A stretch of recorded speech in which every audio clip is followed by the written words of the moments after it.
এই ফোনটা নাকি কাস্টমারের বাচ্চা টিপাটিপি করে লক করে ফেলেছে। উনি বেশ কয়েকটি দোকানে ঘোরাঘুরি করেছেন কিন্তু লক খুলতে পারেননি। আমার কাছে আনার পর আমি বললাম খুলে দেওয়া যাবে। তো আমরা এই কাজটি করব ওডিন টুল দিয়ে, মানে আমরা ফুল সেটটিকে ফ্ল্যাশ করব। তাই আমরা ফ্ল্যাশ ফাইল আগে থেকে নামিয়ে নিয়েছি। দেখতে পারছেন ওডিন টুলে বিএল ফাইলটি ধরিয়ে নিলাম, এরপরে এপি ফাইলটি ধরিয়ে নিলাম, এরপরে ক্যাশ ফাইলটি ধরিয়ে নিলাম। তো আমরা স্টার্ট বাটনে ক্লিক করলাম এবং ফোনটি ফ্ল্যাশ নেওয়া শুরু হলো। যেহেতু ফ্ল্যাশ নিতে দীর্ঘক্ষণ সময় লাগবে তাই ভিডিওটি এখান দিয়ে ফাস্ট করে দিলাম।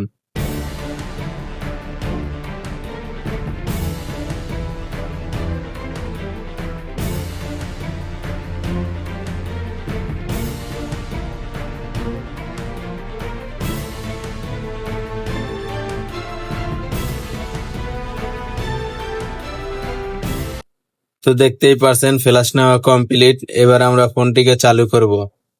আলহামদুলিল্লাহ, দেখতে পারছেন আমাদের ফোনটিতে আর কোনো লক নেই।